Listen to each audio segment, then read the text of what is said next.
Bienvenue à toutes et tous, merci d'être là. Aujourd'hui, nous accueillons non pas un, non pas deux, mais 3 conférenciers pour cette conférence donc, qui s'inscrit dans le cycle des ouvertures, qui a pour thème annuel donc, science et son. Et aujourd'hui, le titre de la conférence, c'est Donner du sens au son. Donc, Julien Tardieu, Cynthia Magnin et Pascal Gaillard, c'est pas dire parce que je vous tourne le dos, mais c'est pas grave, vont intervenir. Et je vais vous dire quelques mots sur chacun d'eux. Donc, Pascal Gaillard est maître de conférence en musique et perception auditive à l'UT2J, donc l'Université de Toulouse Jean Jaurès. Il effectue ses recherches au laboratoire clé, c'est-à-dire cognition, langue, langage, ergonomie, UT2J CNRS, c'est une unité mixte de recherche. Et il travaille dans l'équipe Language and Cognitive Processes. Pour l'année 2022-2023, il est en délégation CNRS dans l'équipe SLAM. Donc, peut-être va-t-il slammer, non, peut-être pas. SLAM, c'est-à-dire Social Learning, Audition and Multimodality. C'est une équipe du CERCO. Le CERCO, c'est le Centre de recherche cerveau et cognition. Son domaine de recherche, c'est l'étude de la catégorisation auditive. Ses travaux portent sur 3 types de stimuli auditifs, musique, bruit et parole, et reposent essentiellement sur la théorie du prototype et de la typicalité. Je fais un peu... Voilà.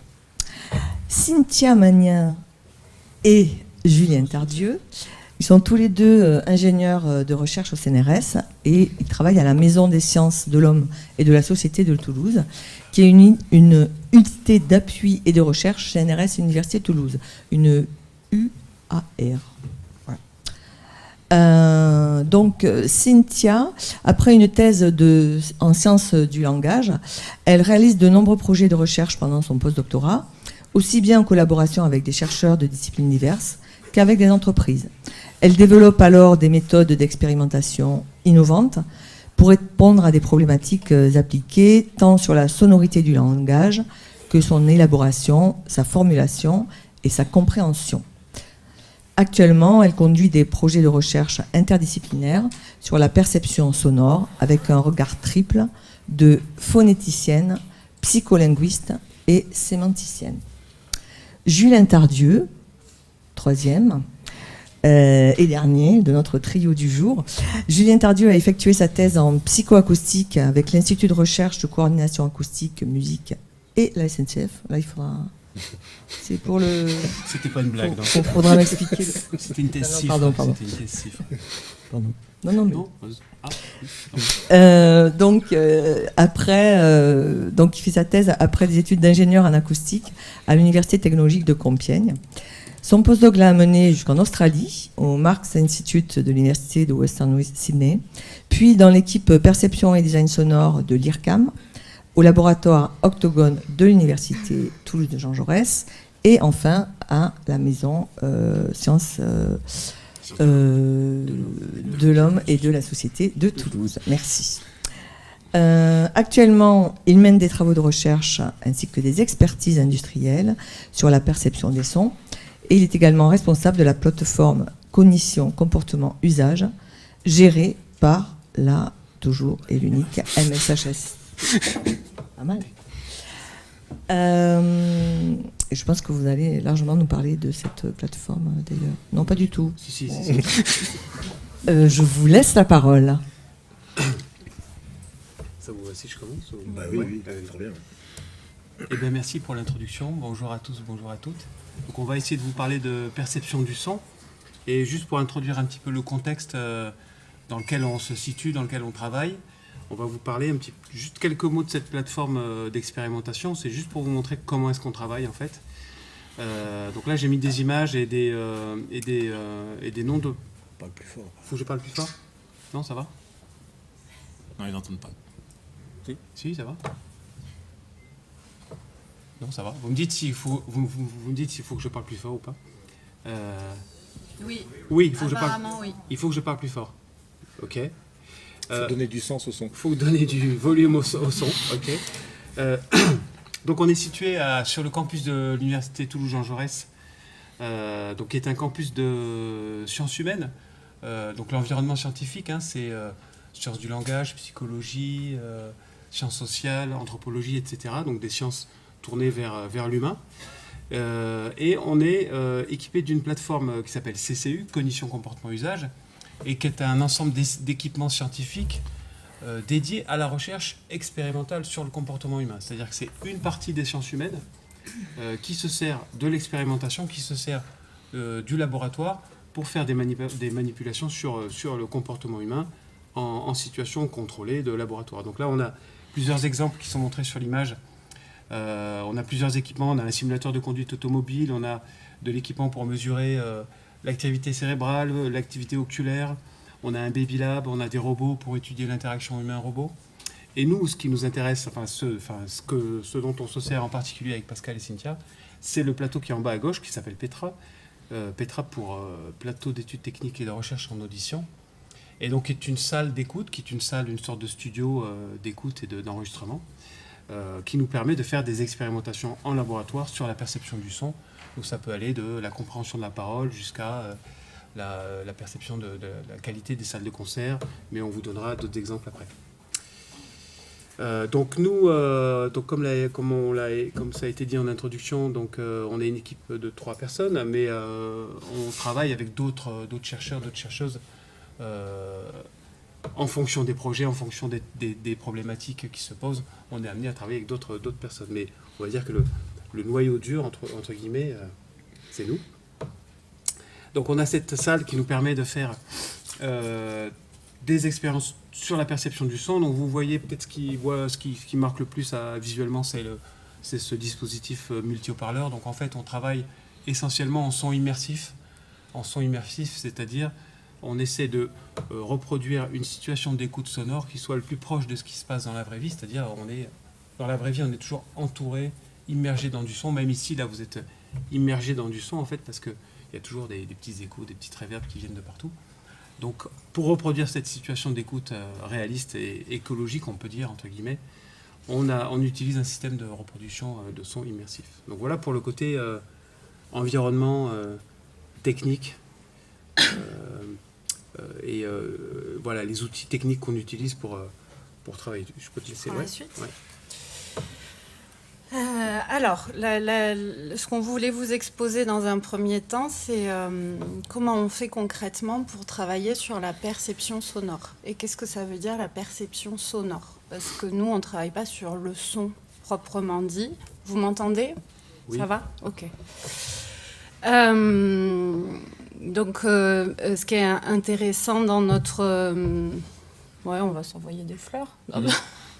Dans notre façon de regarder les choses, en tout cas, ce qui nous intéresse, nous, c'est plutôt comme ça qu'on va dire, c'est de partir plutôt de l'humain qui perçoit que du son et ses caractéristiques physiques. Ça ne veut pas dire qu'on ne va pas regarder comment est fait le son, ce qu'il contient, et toutes les caractéristiques que vous voyez à l'écran, la fréquence, intensité, durée, etc. Ça, on va pouvoir le regarder, mais dans un premier temps, avant d'aller décortiquer ce signal, on va s'intéresser à l'humain dans les situations de perception sonore. Parce que l'humain, quand il perçoit le son, il ne le perçoit jamais sans une intention. Et c'est souvent dans une activité. Julien, il vous a exposé le contexte d'aujourd'hui. Par exemple, vous êtes dans un contexte particulier. Et quand vous percevez ce qu'on est en train de vous raconter, c'est dans un contexte qui a été présenté déjà. On vous a présenté la conférence, on vous a dit à peu près de quoi on allait parler. Et vous avez des attentes déjà. Vous avez des attentes, vous avez une attention particulière en fonction de vos parcours, chacun. Vous avez des représentations. Par rapport à ce que vous connaissez du son, par rapport à vos propres expériences. Et puis, vous avez aussi des émotions, etc., etc.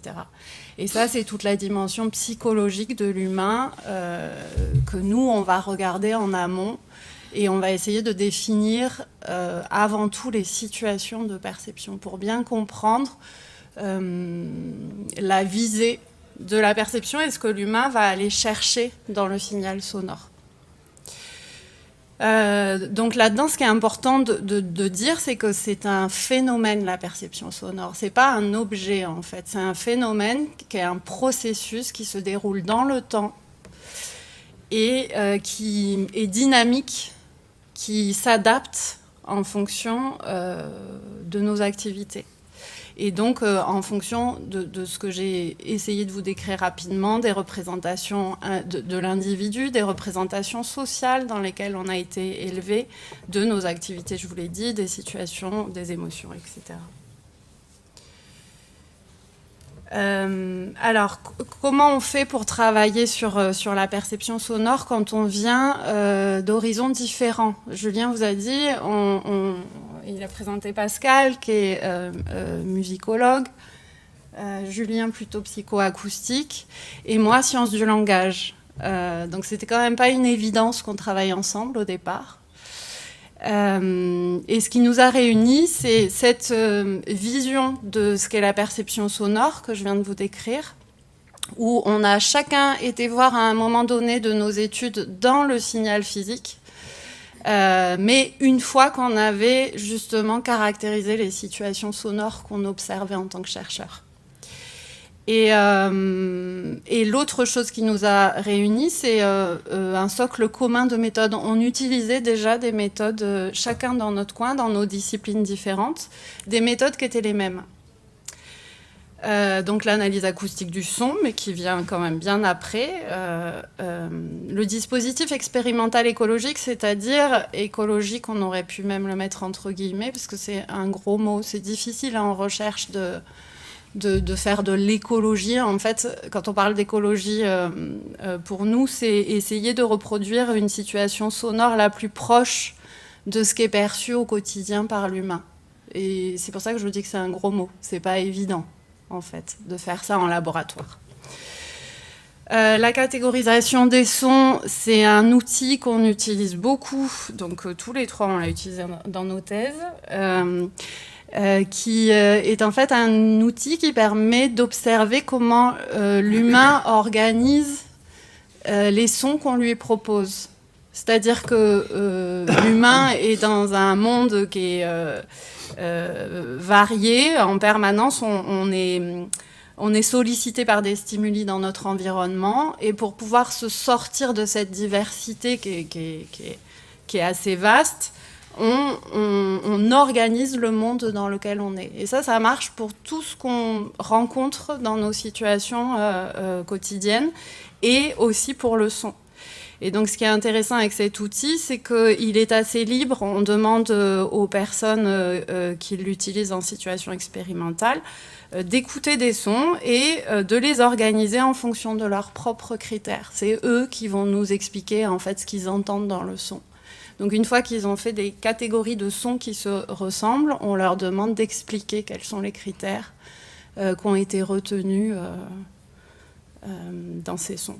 Vous en direz peut-être plus après, si on verra. Les données comportementales, c'est des mesures qu'on peut prendre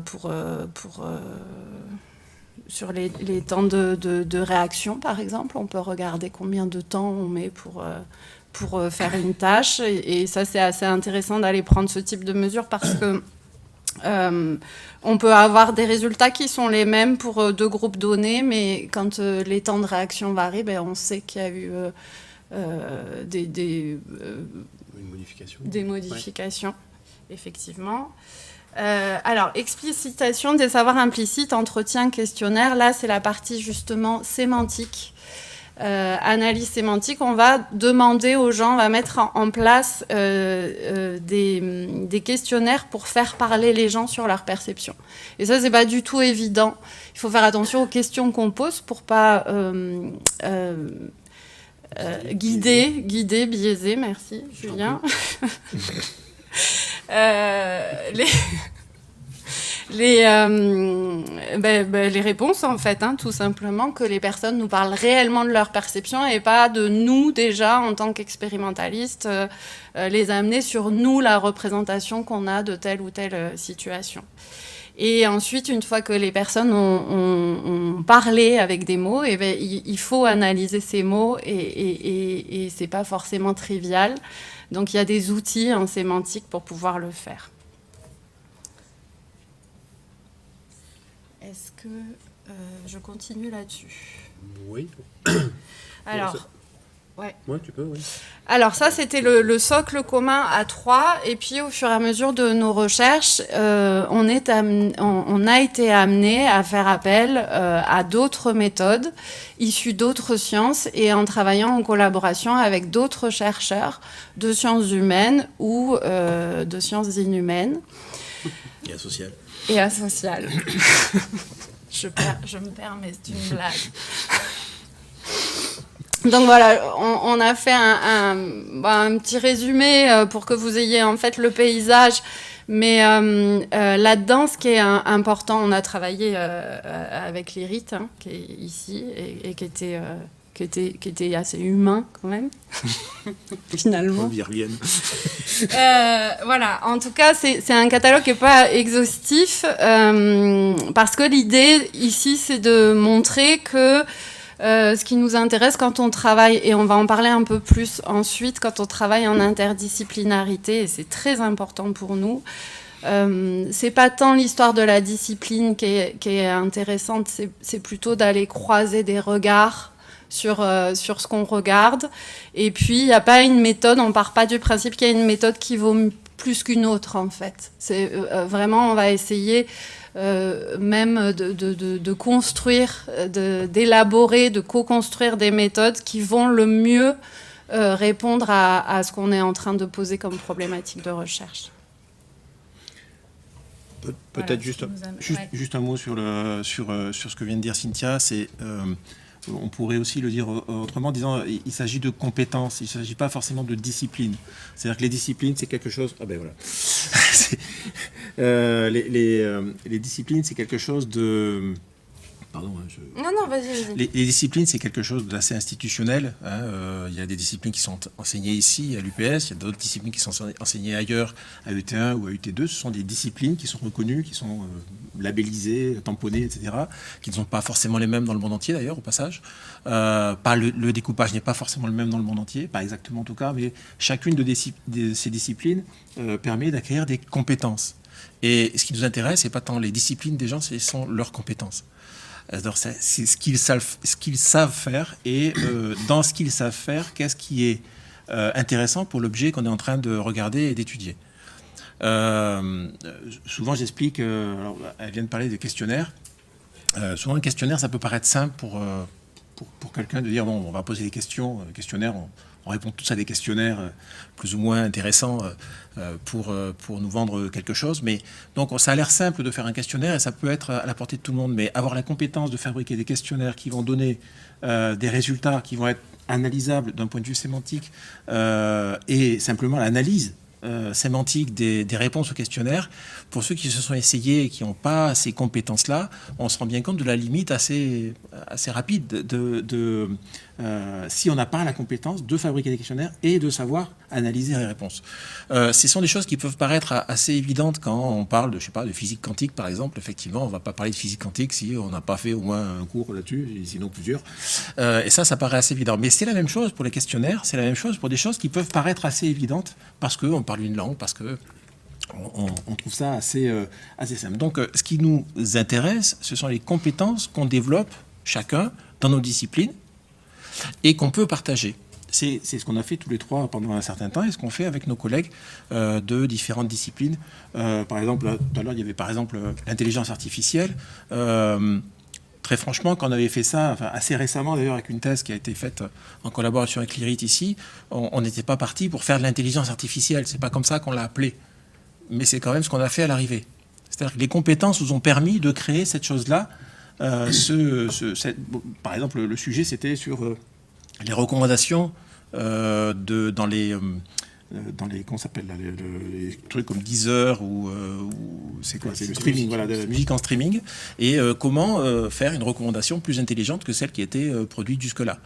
À l'arrivée, on a fait de l'intelligence artificielle en mettant aussi en marche des musicologues, d'autres que moi, des musicologues qui ont ce savoir analytique sur la musique et essayer de transformer ce savoir analytique sur la musique avec quelque chose d'un peu automatisé, c'est-à-dire extraire, ça aussi on le fait assez souvent, extraire entre guillemets, sans leur faire mal, extraire des compétences de la tête de professionnels et essayer de les automatiser pour en faire quelque chose qui ressemble effectivement, qui peut être estampillé à l'intelligence artificielle. Mais c'est pas de l'intelligence artificielle qu'on voulait faire au départ. C'est pas le but du jeu. Le but du jeu, c'est pas de faire de la discipline. Le but du jeu, c'est de répondre à une question. Et c'est pour ça qu'on parle de polydiscipliné. On n'est pas très discipliné en vrai. En vrai, ça se voit, je crois. Alors, mais c'est pas nous, hein, la formule, elle est, Oui. elle est d'Edgar Morin. oui, on va tout lui à fait, rendre. voilà. Mais elle est amusante. Mais on est beaucoup plus indiscipliné qu'autre chose.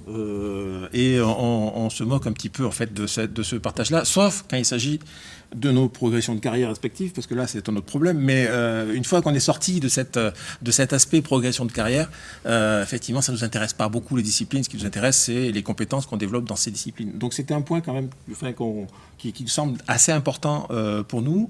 On en parle assez régulièrement dans des assemblées qui sont plus ou moins réceptives à cette idée. Mais voilà, je pense que c'est de toute façon quelque chose pour ceux qui s'occupent de formation. Ils savent que l'orientation vers des compétences est quelque chose qui est assez entendu depuis plusieurs dizaines d'années, qui est plus ou moins appliqué, mais qui est en tout cas compris depuis plusieurs dizaines d'années. Pour la recherche, c'est la même chose en fait. Et c'est dans ce sens-là qu'on le fait, et c'est dans ce sens-là qu'on essaye de le faire, et c'est dans ce sens-là que souvent on a des résultats pas si inintéressants que ça. Tu veux continuer du coup ? Je sais pas, c'est quoi après. Oui. C'est Ah oui, des exemples de terrain. Alors, il y a un certain nombre d'exemples, c'est non exhaustif, et le dernier, par exemple, sera développé particulièrement sur les profils de gènes sonores vécus par les riverains d'aéroports, ça on en parlera un petit peu plus loin, mais on peut parler par exemple de choses comme la surdité inintentionnelle. Alors la surdité inintentionnelle, c'est un concept plutôt de la psychologie qui l'a plutôt développé sur la vue. C'est la cécité inintentionnelle, c'est le fait de ne pas voir quelque chose qui est pourtant devant soi. Et on a essayé, alors c'est Julien surtout qui l'a fait, d'appliquer ce principe-là au son. Et je vais vous donner un exemple très concret de problématiques liées à cette surdité inintentionnelle, c'est les accidents d'avion, où on se rend compte en écoutant les boîtes noires que les pilotes avaient effectivement, il y avait l'alerte retentissait dans la cabine, et pourtant ils ne l'entendaient pas. Et quand on écoute la boîte noire, on dit comment ne peuvent-ils pas entendre quelque chose qui est pourtant extrêmement présent et qui hurle à leurs oreilles. Eh bien, ça s'explique relativement facilement avec cette notion de surdité intentionnelle, parce que notre attention, notre potentiel d'activité est plutôt orienté vers une autre activité. En l'occurrence, il y a plusieurs exemples qui me viennent en tête, mais en l'occurrence, par exemple, atterrir.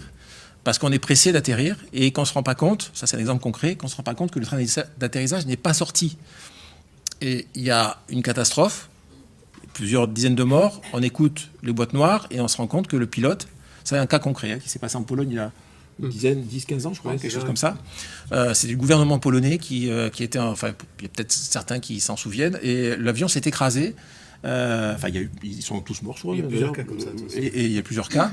Et en fait, en écoutant les boîtes noires, on se rend compte que les pilotes avaient l'alerte disant « non, vous avez oublié de sortir votre train d'atterrissage ». Et ils l'ont pas entendu, en l'occurrence, dans ce cas-là, parce que le Premier ministre polonais qui était dans l'avion avait mis la pression sur les pilotes pour atterrir le plus vite possible, parce qu'ils étaient en retard pour une réunion quelconque. Ils sont restés en retard, en fait, parce qu'ils ne sont jamais arrivés à la réunion. Et donc ça, c'est quelque chose qui est quand même très étonnant quand on regarde ça, parce qu'on se dit quand même comment ils ne peuvent pas entendre ça. Et ça, c'est ce qu'on essaye de développer comme recherche, on va dire, pas très appliquée, même s'il y a quand même quelques cas d'application, mais sur la plateforme, sur Petra en tout cas. Sur l'intelligibilité, compréhension de la parole, qu'on a développé il y a quelques années, c'est cette idée que de la parole peut être intelligible, c'est-à-dire que si on prend les tests habituels sur est-ce qu'on arrive à détecter la parole dans un milieu bruité, par exemple, ou dans un environnement, un hall de gare, quelque chose comme ça, où il y a beaucoup de bruit, où il y a, par exemple, des messages d'alerte parce qu'il y a un problème, on peut très bien faire l'analyse a posteriori, ou même en laboratoire, qu'on est capable de détecter le message. Mais on a montré, avec plusieurs études, qu'on peut quelquefois détecter le message et ne pas le comprendre. Parce que ce n'est pas la même chose, là. Or, jusque-là, et pendant très longtemps, on a travaillé, enfin je sais, parce que ça fait des années qu'on regarde ça, simplement sur la perception au niveau de la détection. Alors, il ne faut pas confondre la détection des choses et des sons, et puis la compréhension de ces sons. C'est pour ça que ça s'appelle donner du sens au son à l'arrivée. Le sens du son de la parole, par exemple, n'a rien à voir avec le fait de pouvoir entendre cette parole. Et il peut y avoir une parole, par exemple, qui est difficilement détectable, parce qu'elle est très bruitée, mais le contexte nous permet de comprendre le signal. C'est ça, vous avez tous vécu ça, lors de les quelques soirées que vous faites, mais que vous n'avez pas le temps de faire parce que vous faites vos études, donc c'est compliqué. Mais bon, quand de temps en temps, vous avez la chance de pouvoir faire quelques soirées, vous pouvez avoir cette expérience alors qu'il y a du bruit ambiant, qui vous empêche de travailler d'ailleurs la plupart du temps, mais donc du bruit ambiant, et vous comprenez quand même la parole qui peut être en face de vous, parce que vous utilisez un certain nombre de choses annexes à la parole qui vous permettent de comprendre. Donc il y a bien une différence entre intelligibilité et compréhension de la parole. Qualité sonore des salles de concert, ça c'est quelque chose qu'on aimerait bien continuer. En fait, on a très peu d'informations, de relations, de corrélations entre la mesure physique de la qualité d'une salle, la mesure physique, c'est-à-dire les réverbérations, champ direct, etc., c'est-à-dire ce qu'on sait mesurer dans une salle, sur le signal. On a très peu d'informations entre la relation entre ça et le fait qu'une salle est une bonne salle de concert. Et les architectes s'arrachent les cheveux. Alors j'y suis pour rien. Voilà.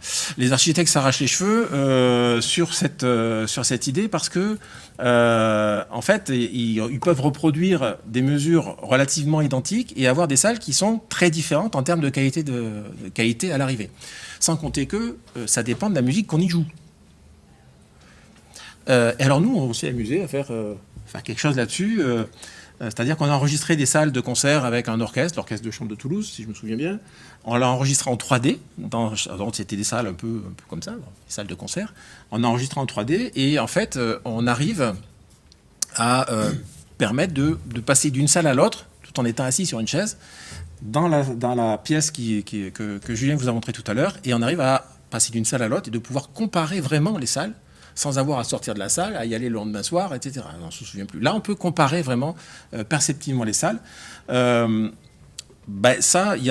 J'ai assisté à une thèse à Paris sur un sujet similaire. Vous n'avez pas utilisé tout à fait la même méthode, mais en fait, on est quasiment les seuls à savoir faire ça pour l'instant. C'est pas super compliqué, mais on est les seuls à faire ça. Donc, ça, c'est sur la qualité, encore une fois, vous voyez, c'est toujours la qualité de quelque chose, c'est sur le sens qu'on donne à quelque chose. On est toujours dans cette idée de salle de concert. Je vais passer très rapidement sur les pathologies de l'audition pour accélérer un peu. Sur les pathologies de l'audition, ça, c'est en particulier, je le fais avec les collègues du CERCO, mais aussi, pas que d'ailleurs, sur des problèmes de presbyacousie, c'est-à-dire du vieillissement auditif, sur les problèmes tout simplement de surdité, avec des équipements comme les implants cochléaires. Ça, je fais ça avec le service ORL de Purpan et le CERCO. Il y a aussi ces questions sur les ambiances sonores urbaines. Ça, on avait fait ça à l'occasion de... C'est un vieux projet à l'occasion d'une ANR où il s'agissait de taguer, si vous voulez, de mettre... C'est-à-dire, si vous écoutez une bande sonore, vous n'aurez aucune difficulté à dire, là, il y a quelqu'un qui passe, là, il y a quelqu'un qui parle, là, il y a une assiette qui tombe, là, ça, vous savez faire très facilement. En fait, c'est un problème pour personne de faire ça. Vous êtes capable de taguer ou de dire ce qui se passe en fait dans la bande sonore. Absolument aucun système au monde est capable de le faire automatiquement, actuellement. Aucun système au monde est capable de le faire. Même l'intelligence artificielle, même ChatGPT, je pense qu'il ne saura pas faire non plus.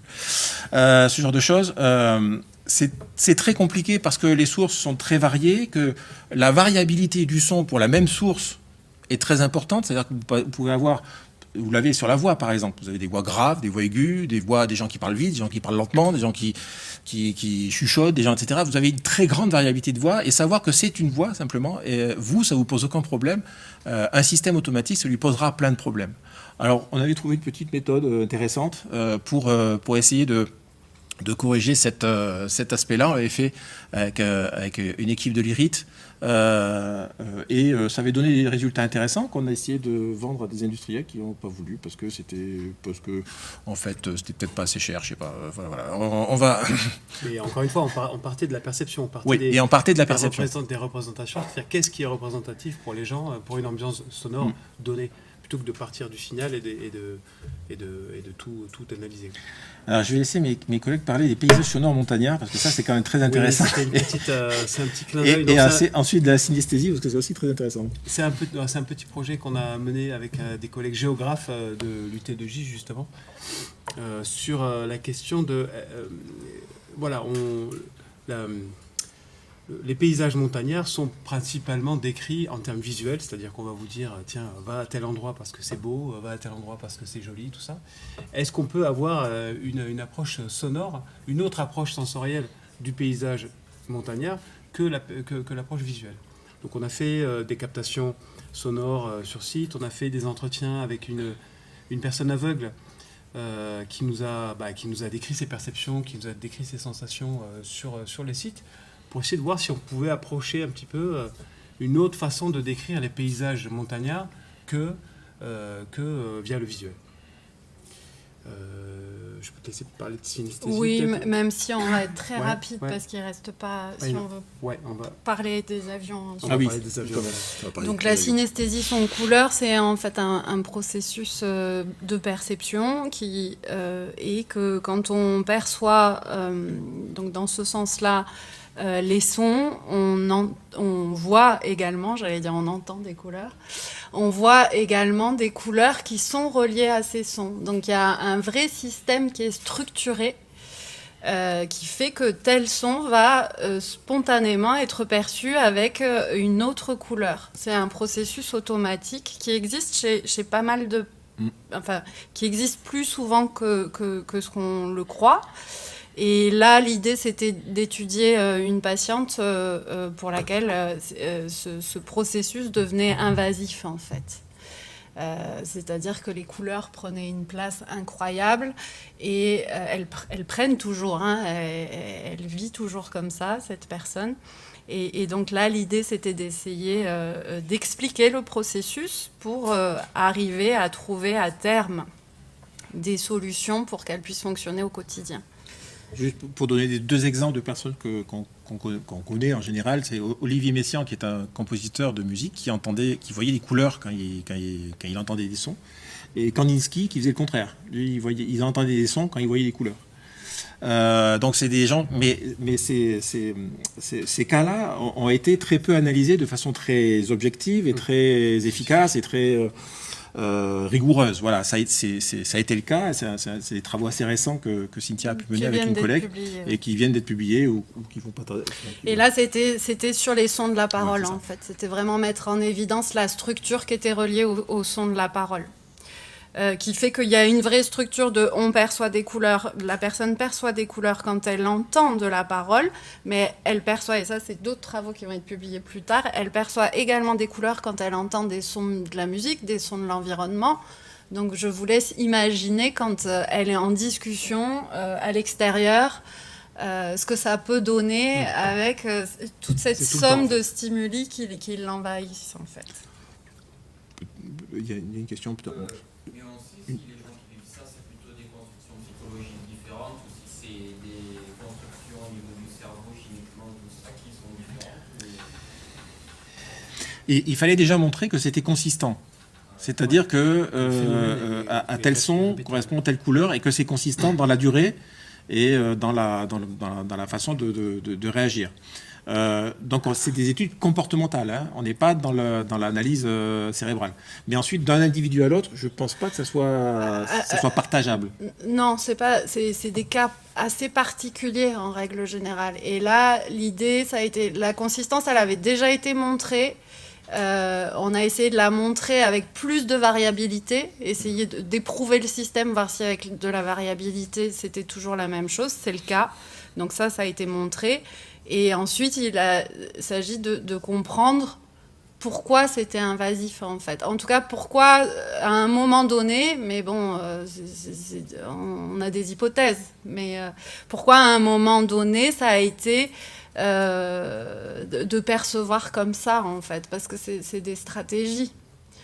Qu'est-ce qui fait qu'automatiquement il y a des choses qui se mettent en place, à partir de quand, pourquoi, etc. Et ça, c'est des hypothèses. Je pourrais vous indiquer le lien de l'article pour si vraiment ça vous intéresse. Il est évident qu'il y a le substrat biologique à avoir avec le phénomène. Forcément, ça tombe pas du ciel, mais c'était pas le sujet. Et en tout cas, on n'en est pas là encore de regarder le substrat biologique derrière ces phénomènes. Et la plupart des phénomènes qu'on essaye de, encore une fois, je reprends la terminologie de Cynthia, ce sont des phénomènes. Donc la plupart des phénomènes perceptifs qu'on essaye d'étudier sont déjà difficilement, explicable d'un point de vue purement comportemental. On verra après pour le substrat biologique, si tant est que ça soit intéressant de le regarder, et si même c'est possible de le regarder. Mais on est plutôt à cette définition-là déjà des phénomènes comportementaux qui sont liés à ces points-là.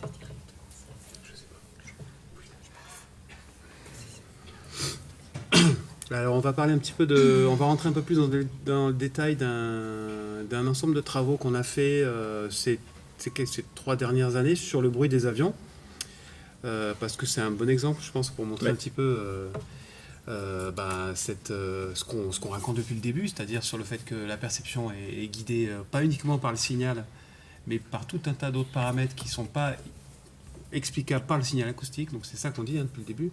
Donc c'est un projet financé par la DGAC qui s'appelle SIGAL, avec Airbus, Onera et nous, et Environon, qui est un bureau d'études et de recherche en psychologie environnementale.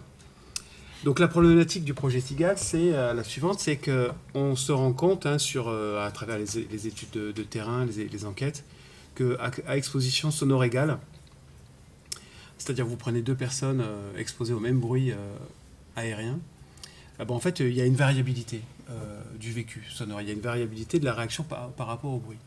Il y a, des personnes différentes peuvent réagir de manière différente à la même exposition sonore. Donc la problématique, c'est quel est l'impact de ces facteurs qu'on appelle non acoustiques, c'est-à-dire tout ce qui guide la perception du bruit d'avion, mais qui n'est pas lié au bruit de l'avion.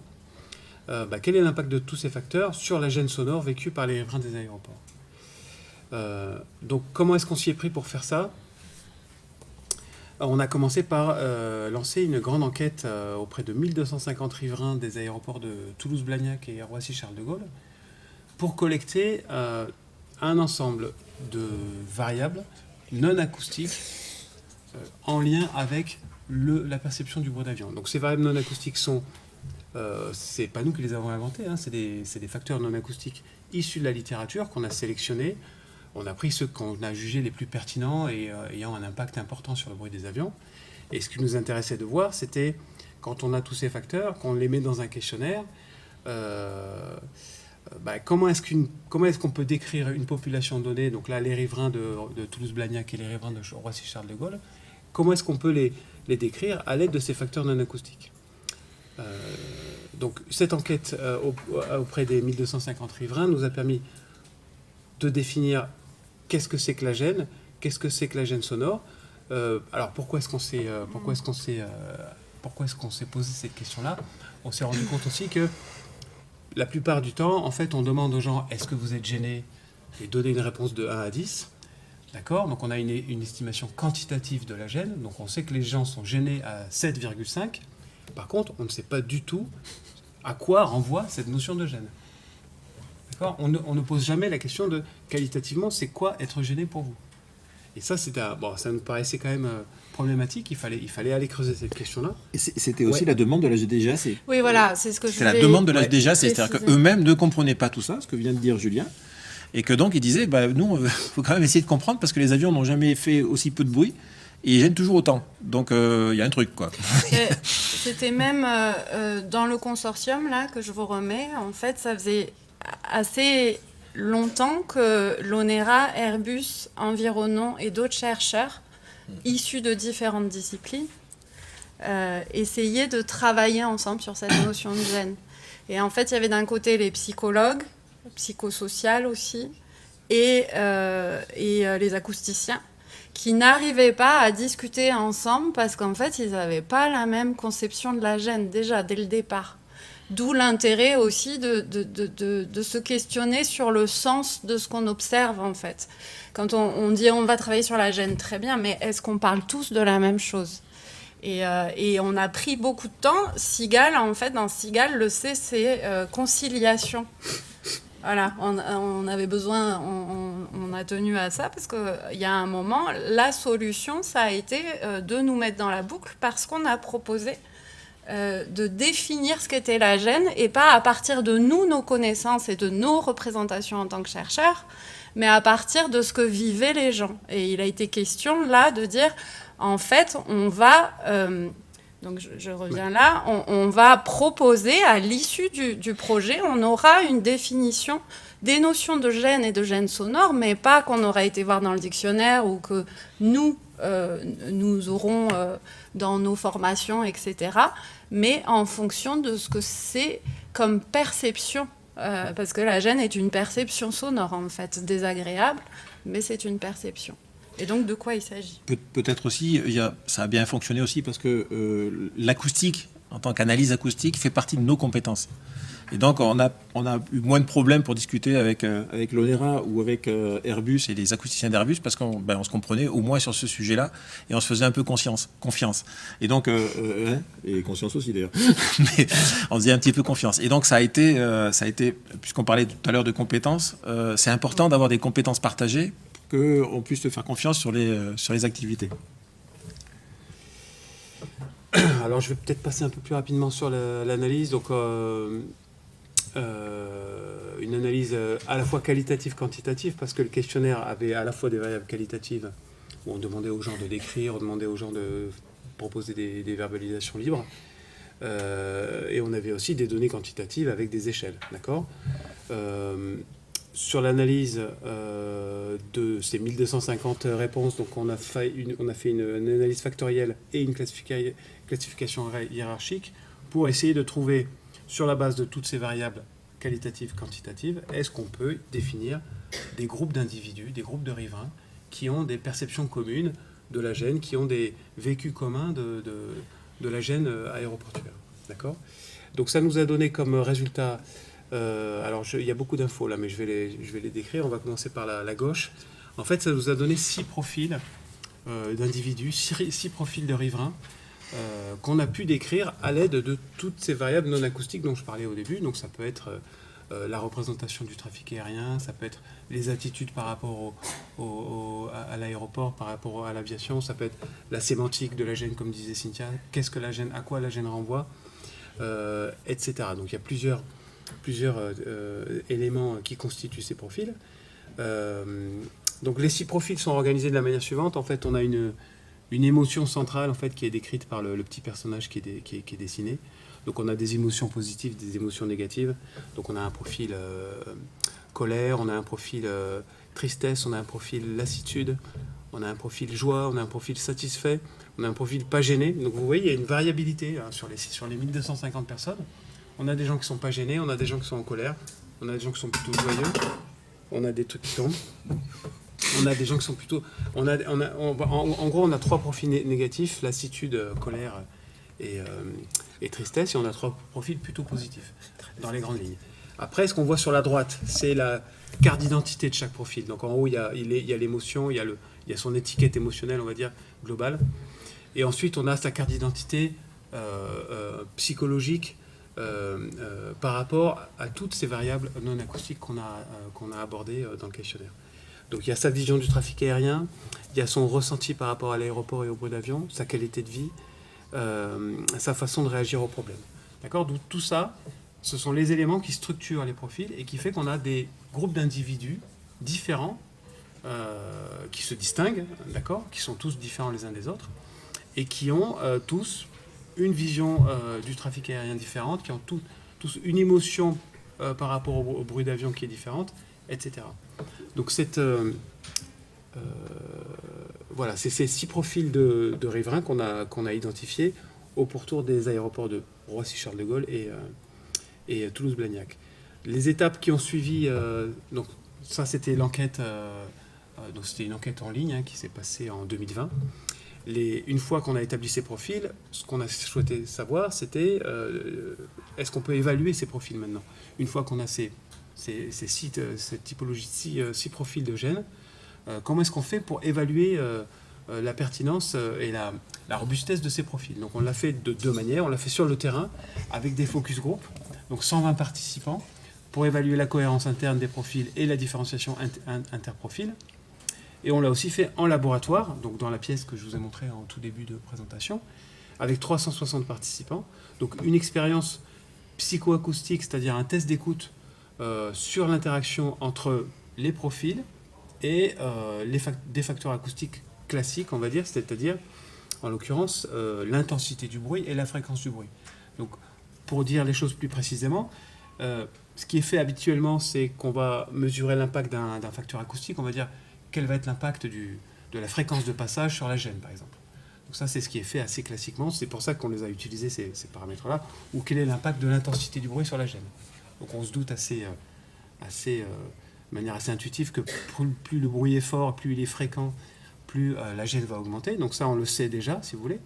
Donc, mais qu'est-ce qui se passe quand on a ces facteurs acoustiques-là et qu'on rajoute par-dessus l'interaction avec les profils? Le profil colère, par exemple, s'il écoute la même séquence sonore que le profil joie ou le profil lassitude, est-ce qu'on va avoir des différences de gêne? Et le laboratoire montre que oui, il y a des différences de gêne entre les différents profils. Donc on a bien un impact, on a bien une interaction entre ces facteurs acoustiques, forcément qui pilotent la gêne aussi, mais c'est l'ensemble de ces facteurs non acoustiques qui est traduit par les profils et qui pilote lui aussi la gêne en interaction. En fait, c'est une couche supplémentaire. Et ce qui est intéressant dans ces résultats, c'est que ce que montre l'enquête, c'est que c'est complètement indépendant du niveau d'exposition. D'accord ? C'est-à-dire que les 6 profils qu'on a qui sont positifs ou négatifs, on peut les trouver qu'on soit très proche de l'aéroport ou très loin de l'aéroport. Donc ça vient complexifier en quelque sorte tout ce qu'on peut faire sur la gêne, c'est-à-dire que la gêne, c'est pas juste un niveau d'exposition au bruit, c'est aussi une interaction avec ces facteurs non acoustiques qui sont traduits par ces profils. Et de critères sociologiques aussi, parce que oui, souvent pour différencier... C'est indépendant des critères sociodémographiques. Ouais. Parce que souvent pour différencier des personnes, on fait des études sociologiques aussi, où on a des critères et on peut définir les personnes par rapport à ces critères-là. Et là, l'étude montre, alors on n'a pas fait une étude sociologique très approfondie, mais on a inclus dans l'enquête des critères sociodémographiques. Et là, il n'y a pas d'incidence de ces critères-là sur les façons de percevoir le bruit. Je crois que c'est la conclusion après, non ? Qui c'est qui veut conclure ? Toi, tu fais ça. Moi, je peux. Tu veux ouais. Voilà, je vous différencie. Très bien. Donc, en fait, ce qu'on a voulu montrer et qui nous semble vraiment important dans cette présentation, c'est l'idée qu'il n'y aurait pas une façon de percevoir un signal sonore, mais que pour le même signal sonore, pour le même type de son ou d'environnement sonore, on a différents types de perceptions. Et que finalement, la perception sonore, c'est ce processus dynamique dont je vous ai parlé au tout départ, qui dit qu'il va y avoir de multiples façons de percevoir le son, encore une fois en fonction de critères différents. Et l'étude de la perception sonore, ça nécessite différents critères.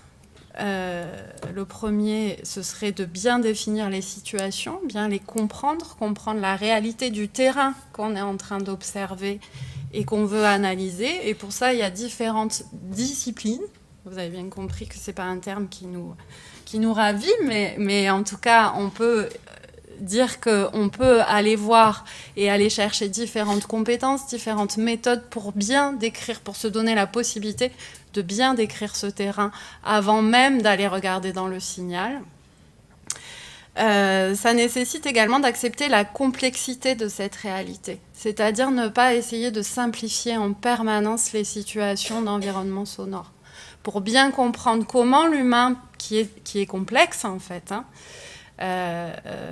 perçoit cette réalité, il faut prendre toute la réalité en compte, dans la mesure du possible. Si plus on va simplifier l'étude de la perception. Et donc, ça nécessite de maintenir cette complexité en situation expérimentale ou en situation d'observation. Ça nécessite réellement de maintenir cette complexité à tous les niveaux d'étude et pas choisir la facilité, qui pourrait être d'aller regarder directement dans le signal sonore.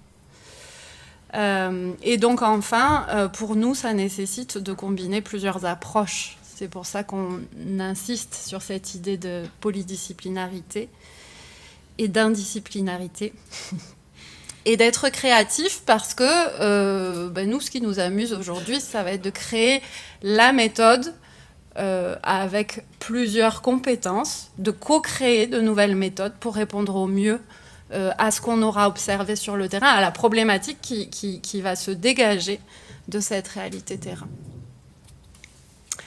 Je vous remercie pour votre attention.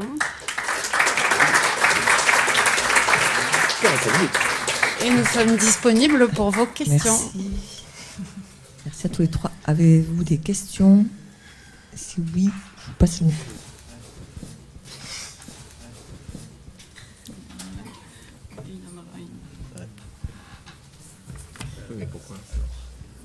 Moi, du coup, c'est une question par rapport aux premières slides, là, sur une étude qui a été faite sur les salles de concert. Vous avez parlé de différents ressentis selon la salle. Je ne sais pas si on m'entend trop bien.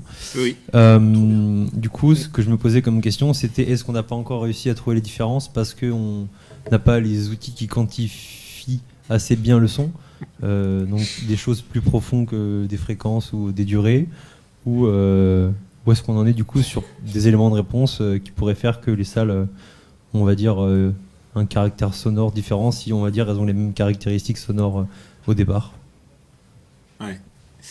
D'accord. Alors, c'est un petit peu ce qu'on disait aussi. Alors, un son, c'est pas très compliqué, hein. Un son, il y a du temps, il y a des fréquences, des vibrations, et puis il y a un peu d'intensité. Et puis on mélange tout ça. Et pour l'instant,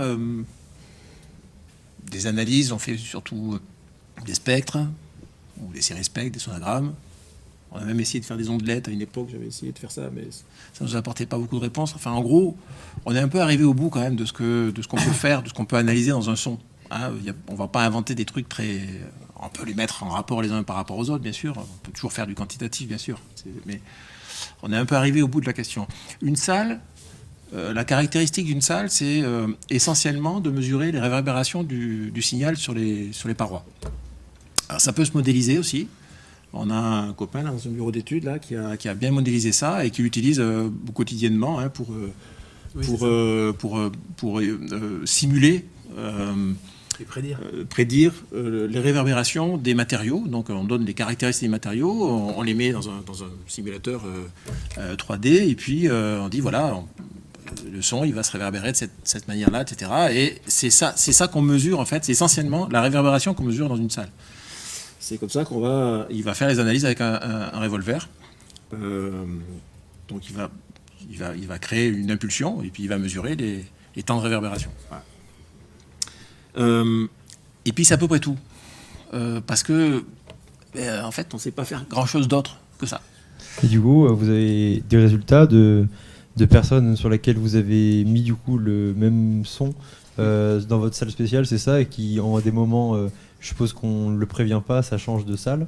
Ils arrivent vraiment à percevoir les salles à chaque fois ou pas? Alors, c'est pas tout à fait comme ça que ça se passe, puisque en fait, c'est eux qui changent de salle volontairement. Ah. Et oui, la différence, du coup, là, c'est ça un peu biaisé. Du coup, si eux, ils savent qu'ils changent, ils vont s'attendre à un changement. Alors que si on ne leur dit pas et qu'on change, alors, en fait, ce qu'on leur demande, c'est pas de repérer le changement, c'est de savoir quelle est la salle qui est la mieux pour eux. Qui est un concept mou, hein. Mieux pour eux, c'est un concept super mou, mais c'est juste le concept qui intéresse les gens qui financent la construction des salles. C'est-à-dire que, voilà, je veux bien mettre plusieurs millions pour créer une salle, mais à condition qu'elle soit bonne. Et une bonne salle, ça c'est mou.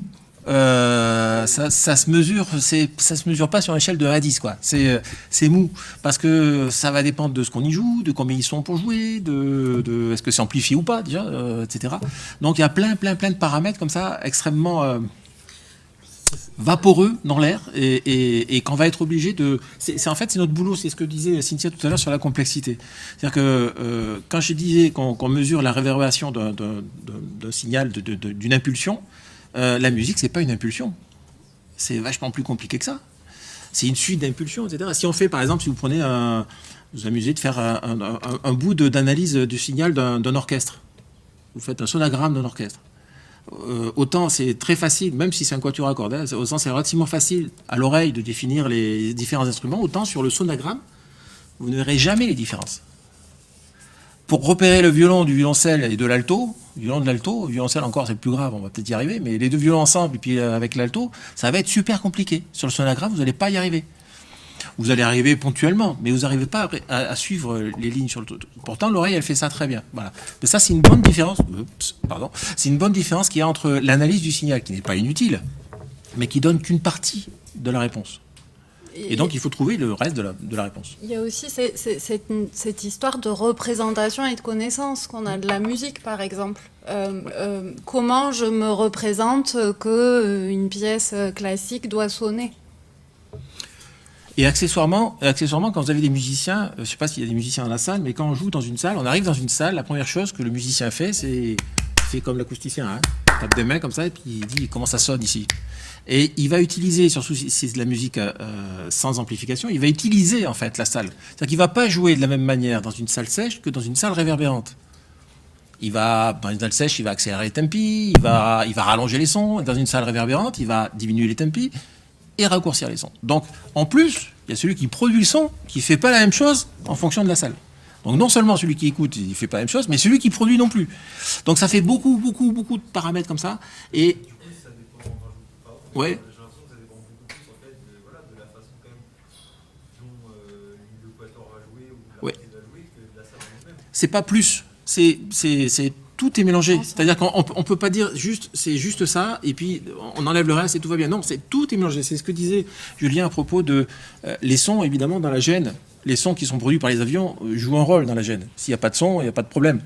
Enfin, quoique, si, il peut y avoir d'autres problèmes, mais s'il n'y a pas de son, il n'y a pas de problème. Donc, c'est cette interaction qui est compliquée. C'est-à-dire qu'on peut avoir effectivement cette tendance qui est tout à fait normale et naturelle de dire on va simplifier les choses.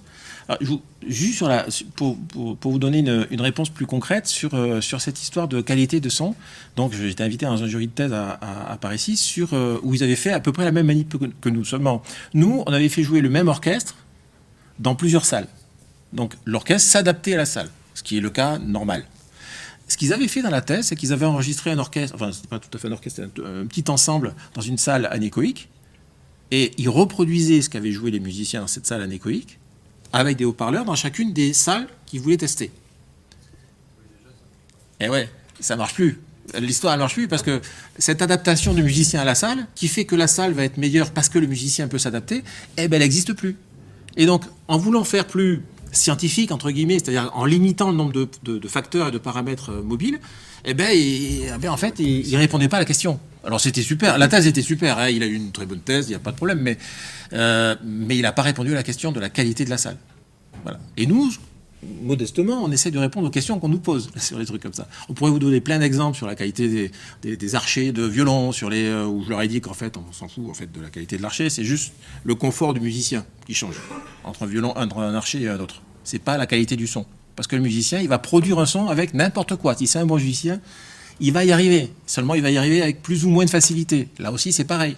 Le paramètre, c'est, en fait, on pense que ça génère un meilleur son. Non, c'est plus facile pour le musicien de générer un meilleur son. C'est pas la même chose. Donc, si on prend toute la complexité, ce que disait Cynthia, on arrive à accrocher des paramètres auxquels on n'aurait jamais pensé si on essaye de simplifier et puis de dire, allez, on va mettre ça dans une chambre anéchoïque, comme ça on ne sera pas embêté par les problématiques d'adaptation du musicien. Sauf qu'en vrai, c'est comme ça que ça marche. Voilà, c'est pour ça quand elle parlait tout à l'heure de contexte écologique, c'est ce qu'on essaye, alors, qui n'a rien à voir avec l'écologie telle qu'on en parle beaucoup, c'est essayer de retrouver une situation normale, entre guillemets, mais où on essaye de contrôler le maximum de paramètres. Bien sûr, on fait de la science quand même, hein, on ne fait pas de la poésie. Donc, j'aime bien la poésie aussi. Mais donc, où on essaye de contrôler le maximum de paramètres. Évidemment, c'est plus compliqué, mais c'est ça qui nous intéresse. Et à chaque fois, on essaye de trouver les compétences qui sont associées aux différents paramètres qu'on essaye de contrôler. Une autre Y a-t-il une autre question? Oui, attendez, monsieur.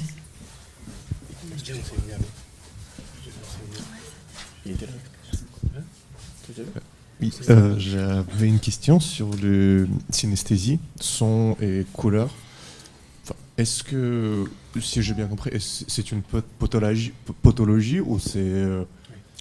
Donc c'est pas présent à tout le monde. Donc, il n'y a pas de relation entre tout ce qu'on perçoit à l'oreille, tout ce qu'on perçoit visuellement. Il n'y a pas vraiment de relation entre les deux. Chez la personne, chez la patiente. Chez la patiente, enfin, je suis une personne normale. Vous voulez suis une savoir personne normale. si de manière générale c'est une pathologie, c'est Oui, ça? c'est ça. Et sinon, comment on peut utiliser? Ok. Je vous laisse. C'est pas une pathologie. Ok, donc c'est... Non, c'est une façon de percevoir les choses. Et on est habitué à définir des normes, en fait, souvent. Quand on décrit, par exemple, en psycho, on fait ça. Hein, quand on décrit la perception, on dit bah, ça se passe comme ça. Bon. Quand on va un peu dans le détail, et c'est ce qu'on montre là, il y a différentes façons de s'adapter à son environnement. D'accord ? Ok. Et donc, la synesthésie est une façon de s'adapter, de percevoir son environnement, une façon de percevoir. Et ça pose de problèmes pour peu de gens, en fait. Et là, le cas sur lequel j'ai travaillé avec ma collègue Lucie Bouvet, là, ça devient une pathologie parce que c'est envahissant dans son quotidien. Et en plus, il y a des choses que j'ai pas décrites là, mais c'est même une perception. Elle a aussi une perception kinesthésique des couleurs, c'est-à-dire que des fois, elle a l'impression qu'elle est touchée par les couleurs. Elle les ressent. Elle a une sensibilité telle, en fait, un système sensoriel tellement développé que quand elle perçoit l'environnement, elle le perçoit simultanément du point de vue sonore, visuel, kinesthésique. Elle a différentes informations de partout. Et en plus, c'est en 3D. C'est-à-dire que c'est pas devant elle, c'est en plus tout autour. Dynamique, ça bouge. Voilà, ça bouge, ça s'adapte. Donc là, ça Spidey devient sense. pathologique pour s'adapter. Alors, Voilà. pour aller enfin, sans parler de synesthésie réellement, mais on peut aborder la question de l'expertise. C'est-à-dire qu'un expert musicien, par exemple, il ne va pas entendre la même chose qu'un non-expert en musique. Il va être sensible à des choses différentes parce qu'il aura appris des choses différentes. Alors, c'est pas la synesthésie, mais c'est cette variabilité perceptive qui peut évoluer, qui peut être apprise ou qui peut être innée. Dans son cas, elle n'a pas appris à faire ça. Dans le cas de la personne qui a été l'objet de l'étude, elle n'a pas appris à faire ça, c'est plutôt inné. Mais ça peut être aussi une expertise acquise, c'est-à-dire que c'est la faculté à distinguer différentes voix, parce que tout simplement, les musiciens, quand ils font des études de musique assez poussées, ils sont entraînés à faire ça. De la même manière que vous avez peut-être vu tous un film qui s'appelle Le Chant du Loup. Vous avez vu ce film qui se passe dans un sous-marin où il y a ce qu'on appelle des oreilles d'or à l'armée et dans la marine. C'est-à-dire c'est des gens qui sont capables, juste avec leur oreille, de détecter et de savoir quel est le navire qui circule, la marque, le modèle, etc. quoi. Et si même il a une pale cassée ou pas. Enfin, c'est assez fantastique. Alors, ils sont pas... Bon, ils ont une acuité auditive qui est effectivement assez importante, mais surtout, ils ont appris à le faire. On le voit assez peu dans le film, mais ils ont appris à le faire, surtout. C'est-à-dire qu'ils ont acquis une expertise particulière de détection de rapport entre un modèle de navire ou de sous-marin ou de bateau, et puis le son qui va avec. C'est-à-dire qu'ils ont associé ces deux aspects-là, et ils sont capables de les détecter parce qu'ils ont l'habitude de le faire. Ils ont d'abord eu une formation. Ils sont bons aussi. Quelqu'un qui est sourd, effectivement, on ne va pas lui faire ça. Mais s'ils ont des facultés pour le faire, ils vont y arriver. C'est ce que je dis souvent, c'est si on a la faculté pour courir le 100 mètres en moins de 10 secondes, mais qu'on ne s'entraîne pas, on ne courra jamais le 100 mètres en moins de 10 secondes. Pourtant, on a, de façon naturelle, les moyens de le faire, à condition qu'on s'entraîne. Ben, c'est la même chose. Donc, c'est une expertise acquise qui permet d'arriver à mettre en rapport, donc, avec une mémoire, un travail sur la mémoire, un modèle, en l'occurrence là, un modèle de bateau, et puis donc, on donne un certain sens au son. On le transforme, c'est plus un son, c'est un bateau. D'ailleurs, il ne dit pas le son, il ne sera pas parler du son, il sera parler du bateau. Ça, on fait tous ça. Quand on entend passer une voiture, on entend une voiture. On n'entend pas un moteur, 4 temps, machin, sauf si on est mécanicien et qu'on a l'habitude de le faire et de distinguer les différents moteurs. Donc vous voyez, c'est toute cette variabilité qui peut être due à quelque chose qui a été appris, quelque chose qui est inné, mais qui peut poser un problème qui devient pathologique quand c'est envahissant et qu'on n'arrive pas à le maîtriser. Voilà, c'est toute cette complexité-là, pardon. Là, ce qui est intéressant peut-être de préciser par rapport à la synesthésie, et en tout cas dans le cas de cette patiente, c'est que une de nos hypothèses, c'est que en fait, la modalité visuelle, elle est prégnante chez elle. Vraiment, sa façon de percevoir le monde, ce qui est plus naturel pour elle, c'est par le visuel. Voilà. Et du coup, la modalité auditive lui pose problème. Dans ce qu'elle peut décrire, c'est compliqué parce qu'en fait, j'ai une modalité en plus. Et moi, ma façon de percevoir le monde, c'est visuel. Donc en fait, ça lui offre, ça la met dans une complexité qui est compliquée. Ouais, pardon, une complexité compliquée. Mais enfin voilà, ça a été quelque chose qui n'était pas évident. On a pas mal d'hypothèses sur le sujet. Et c'est des choses qu'on veut creuser avec ma collègue parce que en fait, elle explique bien que le langage, du point de vue oral, lui pose problème. C'est pas une façon d'être au monde pour elle. C'est pas évident d'entendre ça. Nous, on utilise tous le langage, ça nous paraît naturel. Elle, cette modalité auditive, et elle est beaucoup plus à l'aise à l'écrit, par exemple. Excuse-moi. Oui. Quand vous parlez de langage, oui. Dans le sens comment elle apprend les mots ou les mots elles-mêmes, enfin, en fait, c'est quoi? Alors, ce qu'on a montré en fait dans le papier, si tu veux, en tout cas dans cette étude, pour que vous ayez une vision plus précise du mécanisme, c'est qu'en fait, elle associe chaque phonème. Le phonème, c'est l'unité sonore minimale du langage. Par exemple, dans la syllabe ma, j'ai 2 phonèmes, me, a. Ok ? Et ben pour chaque phonème, elle a une couleur qui est associée. Ma, elle aura 2 couleurs. Voilà.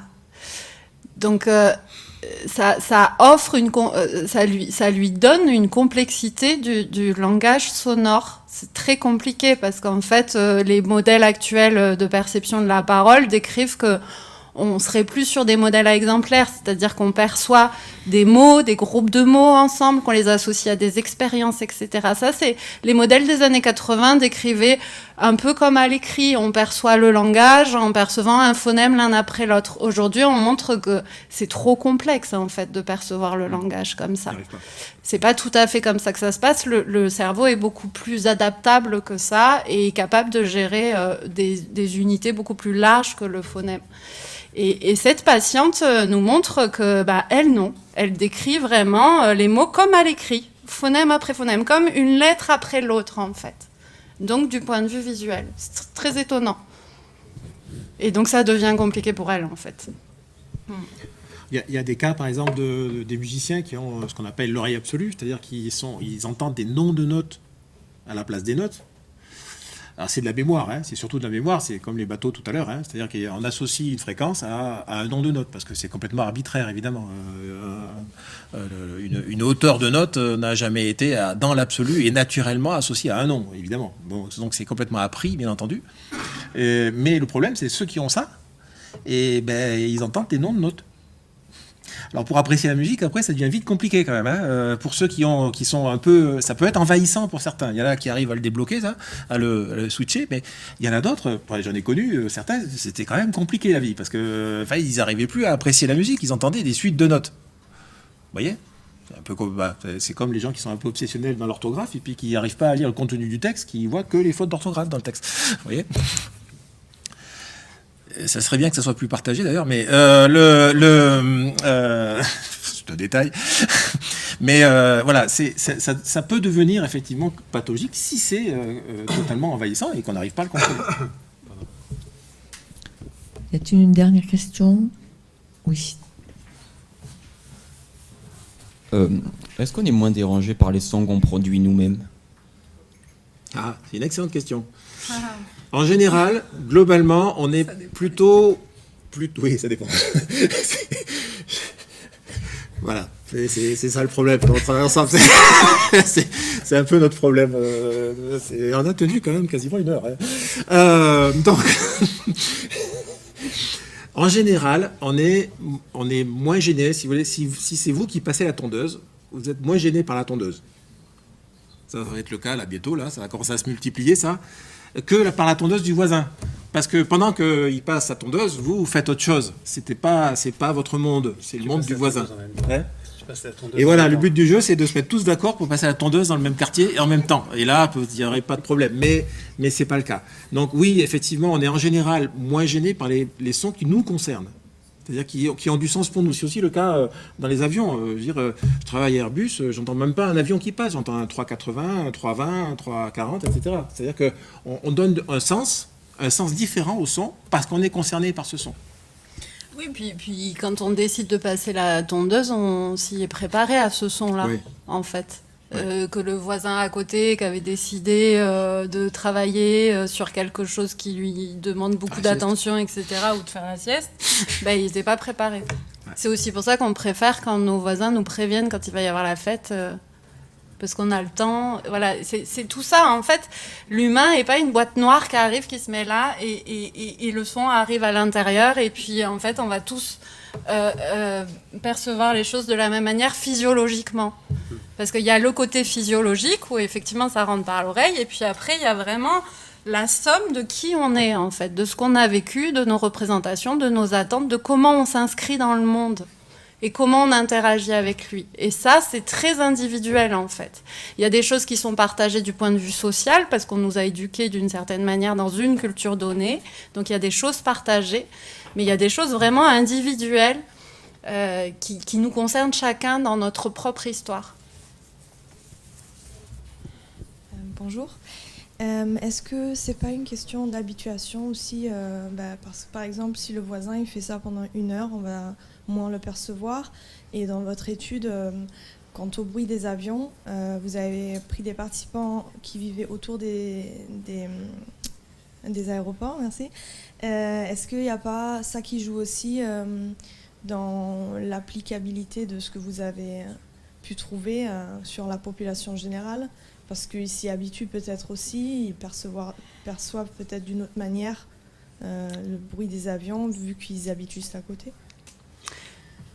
Bon, alors déjà, ils n'étaient pas tous à côté de l'aéroport. On avait quand même une grande variabilité de proximité à l'aéroport.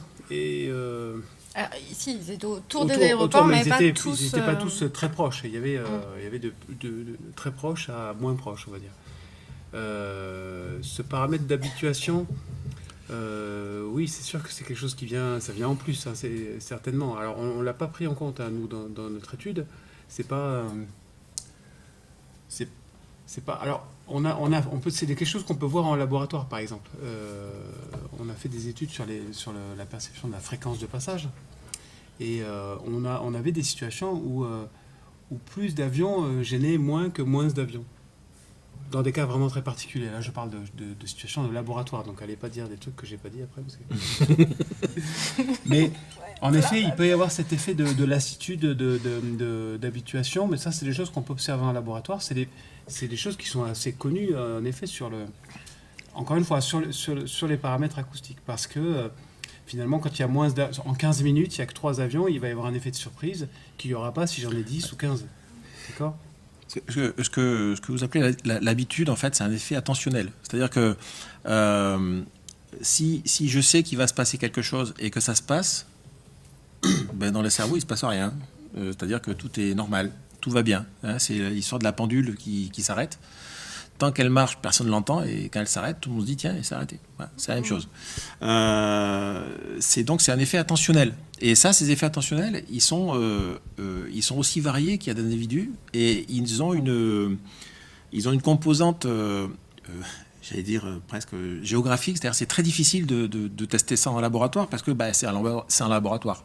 Et en laboratoire, par définition, surtout quand on débarque dans un endroit où il y a des haut-parleurs partout et tout ça, par définition, on n'est pas dans un endroit on s'attend à tout. C'est-à-dire, le niveau attentionnel, si on pouvait le mesurer, ce qui n'est pas le cas facilement, si on avait un compteur qui le mesure, le fait de faire rentrer quelqu'un qui n'a jamais mis les pieds dans un laboratoire de psychoacoustique, son niveau attentionnel, il va forcément monter, parce qu'il va s'attendre à tout un tas de choses.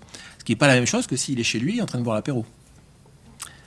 Donc ça, c'est super compliqué à regarder. On aimerait bien, mais c'est très compliqué. Donc c'est pour ça qu'on essaye de les mettre dans des situations en laboratoire où ils ont le temps de s'habituer. Bon, dans la mesure du possible, ils essayent de s'habituer à la situation. On les fait pas, on leur demande pas d'écouter les bruits d'avion. Ça, c'est une particularité. Par Quand exemple. on parlait de dispositifs écologiques avec des guillemets, c'est aussi du point de vue de la tâche, de la situation d'écoute. C'est-à-dire qu'on n'est jamais en train d'écouter des bruits d'avion. Sauf si on est en train de régler le moteur de l'avion. Mais en général, on est en train de faire quelque chose. On est en train de travailler, de manger, de discuter, de regarder la télé, d'écouter de la musique, de lire un bouquin, etc. On a une activité, en fait. On est dans une activité principale. Et c'est ce qu'on fait en laboratoire. On met les participants dans une activité principale et on fait passer des avions. Et on regarde après qu'est-ce qui se passe. Et sur ces effets d'habituation, on peut avoir des gens qui sont tellement impliqués dans la tâche principale qu'ils n'entendent même pas qu'il y a des bruits d'avion qui passent. D'accord ? Donc il peut y avoir des choses comme ça. Ouais. Après, moi, j'ai l'impression que dans votre question, il y aurait que, par exemple, Madame Joie, elle s'est habituée plus facilement que Monsieur Lassitude. Oui, c'est ça. Voilà. Alors, moi, je pense pas du tout. Déjà parce que, en fait... alors, c'est comme expliquaient et Pascal et Julien, c'est pas quelque chose qu'on a spécifiquement regardé, testé, etc. Mais en tout cas, le gros critère qui ressort dans ces profils, c'est ce que vous avez en dernier là, la façon de réagir aux problèmes. C'est ce qu'on appelle en fait les stratégies de faire face. Et le coping, ouais, très, et voilà. Et chez Monsieur Lassitude, par exemple, c'est ça que ça met en évidence, c'est ce faible sentiment de contrôle sur les choses. Des gens qui pensent que les instances sont trop grosses pour eux, qu'il n'y a pas d'action possible, qu'après maintes et maintes plaintes, on a lâché cette possibilité de... Voilà. Donc ça, c'est intéressant parce que, encore une fois, ça vient raconter des histoires de personnes. J'y tiens parce que ce qui est intéressant de regarder dans ces facteurs, c'est comment chaque facteur mis ensemble raconte l'histoire de la personne. Parce qu'en fait, il y en a qui vont... on peut s'habituer à des choses, mais je ne crois pas que dans ce cas-là, on va s'habituer à avoir un avion qui passe tous les matins à 6 heures. Ça va m'arriver tous les jours, mais je ne vais pas m'y habituer parce qu'en fait, ça me rappelle à chaque fois que cet avion passe à quel point je n'ai pas de contrôle sur les choses beaucoup plus grandes que moi. C'est toutes ces histoires que ça raconte, en fait, dans le détail de la personne. Pour vous donner une idée, quand même, jusqu'à présent, et c'est toujours le cas d'ailleurs, les cartes de bruit autour des aéroports sont essentiellement faites avec des sonomètres. On mesure le niveau du son. Ces cartes de bruit génèrent des différences de valeur des habitations. C'est un vrai sens quand même, hein. C'est pas, enfin, c'est un truc qui est, ça tape, hein. Ça a un impact quand même monstrueux. C'est-à-dire des gens qui se retrouvent dans la zone rouge là autour des aéroports, zone rouge qui est mesurée uniquement avec des sonomètres, leur baraque ne vaut plus rien ou plus grand chose. Enfin, c'est important quand même. Et tout ça avec une seule mesure de bruit, de niveau de bruit. C'est un peu léger. C'est un peu léger. Oui, et c'est pour ça que je pense la DGAC, Direction Générale de l'Aviation Civile, pour ceux qui ne savent pas, a essayé depuis pas mal d'années finalement de résoudre cette question. Mais oui, mais enfin, on va pas continuer à faire ça, quoi. Ça a pas de sens. Ça a trop d'impact pour le sens que ça a. Voilà. C'est évidemment que le niveau de bruit est global, mettre des sonomètres. Nous aussi, on sait mettre des sonomètres quand ils fonctionnent. Mais on sait mettre des sonomètres, ça, c'est pas le problème. Mais tout mesurer à partir juste du niveau de bruit, ça fait un certain temps, parce que ça date pas d'il y a 3 ans, on sait depuis un certain temps que ça ne répond à quasiment aucune question. Au moins, on peut vraiment le mesurer, même si c'est bien sûr propre à chacun. Mais Ouais. pas au moins, enfin, je vois pas comment on peut faire autrement. Eh bien, justement. Dire, là, la personne qui était avant, elle a accepté le son, du coup, le terrain, il vaut plus cher. Ben non, ça va dépendre de l'acquéreur. Mais Et oui. Alors, la carte de son a l'avantage d'être quantitative. C'est-à-dire qu'on a un numéro, un chiffre comme ça, et on base tout le bazar là-dessus. Ouais, mais ça, c'est pas satisfaisant. C'est pas suffisant, en fait. C'est absolument pas satisfaisant. C'est pour ça, d'ailleurs, qu'ils ont lâché pas mal de fric, quand même, pour faire cette étude. Donc, c'est pas pour rien. C'est-à-dire que c'est facile. Nous, c'est ce qu'on essaye de faire aussi. Chaque fois qu'on peut mettre un chiffre derrière un truc, ça nous rassure, hein, c'est bon, hein, on peut même faire des stats et tout, on peut faire des comparaisons, si c'est significatif ou pas, tout ça, c'est bien. Mais en fait, ça décrit pas du tout les phénomènes. C'est ce qu'on disait tout à l'heure. Ça décrit décrit pas du tout les à phénomènes. juste une approche quantitative de la gêne. Il faut une approche qualitative aussi. En fait, non. Ça dépend de chaque personne, mais tu vois, ce que montre l'étude là, c'est qu'il n'y a pas 1250 profils. Il y en a 6. À chaque fois, c'est 200 personnes. Ça correspond bien aux gens qui sont plutôt joie. C'est ça. Ouais. Par exemple. Et ça, c'est pas défini en fonction, tu vois, du fait, c'est pas que Madame Joie qui se retrouve en fait au plus loin de l'aéroport. C'est pas que des Madame ou Monsieur Joie. Tu vois, c'est pas corrélé au son en fait. Ça vient pas nous dire, on a des cartes très précises de dire eux, et du coup quand ça dit eux ils perçoivent tel dB, et c'est les plus gênés. Et non, en fait, ça montre bien que c'est pas forcément le cas. Pour être très précis, si tu veux, les cartes de bruit qui sont basées sur les mesures sonomètres ne devraient plus exister. On devrait être très différent, et surtout la façon d'expliquer aux riverains aux aéroports. Si vous en parlez à quelques copains à l'aéroport de Toulouse, ils ont beaucoup de mal en fait à parler aux riverains qui sont gênés. Parce qu'ils leur parlent, ils n'ont que comme alimentation, comme outil, ils n'ont que le niveau de bruit. Et les riverains aussi, les associations de riverains n'ont que le niveau de bruit. Et puis ils ne se sont pas compris, du coup. Et ils ne se sont pas compris. Encore faut-il, si on reste juste dans le niveau de bruit, qu'il soit bien mesuré. Ce qui est quand même souvent pas le cas, parce que les sonomètres sont pas à la même hauteur, etc. Enfin, je veux dire, il y a même à redire sur cette truc. Alors, on a des chiffres à l'arrivée, hein, mais c'est comme certains, c'est comme dans MATLAB ou Pratt, etc. On a plein de trucs après la virgule, mais ça veut rien dire. Mais on les a quand même. Et puis, il y a des astuces, parce qu'il y a des critères météo aussi qui vont faire que le son, il va être plus fort. Donc, même ces mesures sont très discutables. Mais pour l'instant, c'est tout ce qu'on a pour que les aéroports ou la DGAC, etc., discutent avec les gens qui sont autour du... Et si on arrive à expliquer... C'est pour ça qu'il y a des dessins et des choses comme ça. C'était pas juste pour faire joli. C'est pour arriver à expliquer aux gens ce qu'ils sont ou vers quoi... Enfin, comment ils sont. C'est pour qu'ils le vivent mieux. Ça serait déjà pas mal. Donc faire des cartes qui expliquent, non pas des cartes de bruit qui ont juste pour conséquence de changer le tarif de la maison, vous êtes gêné par le bruit, pourquoi vous êtes gêné par le bruit? Pour l'instant, la seule réponse, c'est parce qu'il est fort. Sauf qu'il y a des gens qui sont loin des aéroports, qui sont gênés aussi par le bruit, mais ceux-là, ils n'ont aucune réponse.